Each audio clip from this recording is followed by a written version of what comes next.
श्राद्ध विधि का कथन।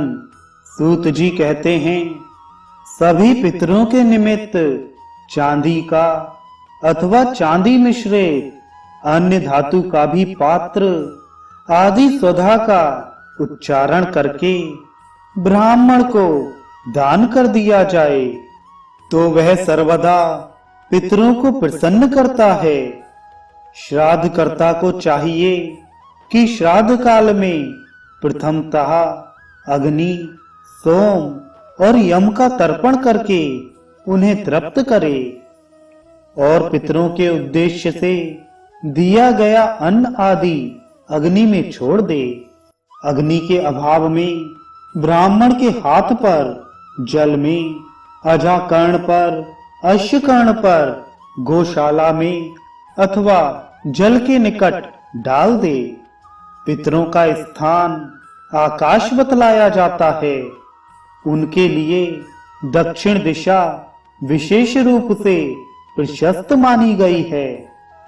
अपव्यय होकर दिया गया जल, तिल, शरीर का दाहिना भाग, डाब, फल का गूदा, गोदुग्ध, मधुर रस, खंड, लोहो, मधु, कुश, सांवा, अगहनी का चावल, यव, तिन्नी का चावल, मूंग, गन्ना, श्वेत पुष्प और घृत, ये पदार्थ पितरों के लिए सर्वदा प्रिय और प्रशस्त कहे गए हैं। अब जो श्राद्ध काल में वर्जित तथा पितरों के लिए अप्रिय हैं, उन पदार्थों का वर्णन कर रहा हूँ। मसूर, पेटुआ का बीज, सेम, काला उड़द, कुसुम का पुष्प, कमल, बिल्वपत्र, मदार, धतूरा, नीम, देवदारू का पुष्प या पत्ता, अंगसे का फूल तथा भेड़ और बकरी का दूध, इन्हें तीर्थ कार्यों में नहीं देना चाहिए। पितरों से कल्याण प्राप्ति की इच्छा वाले पुरुष को श्राद्ध कार्य में कोदो, गुलू के वृक्ष का पुष्प अथवा पत्ता, चना, कैत, महुआ और अलसी, इन पदार्थों का भी उपयोग नहीं करना चाहिए।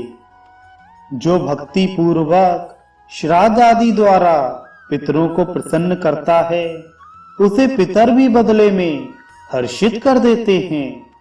वे पितृगण प्रसन्न होकर समृद्धि, स्वर्ग, आरोग्य और संतान रूपी फल प्रदान करते हैं। इसलिए देव कार्य से भी बढ़कर पितृ कार्य की विशेषता मानी जाती है तथा देवताओं से पूर्व ही पितरों के तर्पण की विधि बतलाई गई है। ये पितर शीघ्र ही कृपा करने वाले, क्रोध रहित, शस्त्र विहीन, दृढ़ मैत्री युक्त, शांत आत्मा, पवित्रता परायण, सदा प्रियवादी, भक्तों के प्रति अनुरक्त और सुखदायक ग्रस्तों के प्रथम देवता हैं। हविष्यान्न का भक्षण करने वाले इन पितरों के अधिनायक पद पर श्राद्ध के देवता रूप में सूर्य अधिष्ठित माने गए हैं। इस प्रकार यह पितृवंश का वर्णन मैंने तुम लोगों को पूर्ण रूप से बतला दिया। यह पुण्य प्रदाता, परम पवित्र और आयु की वृद्धि करने वाला है। मनुष्यों को सदा इसका पठन पाठन करना चाहिए।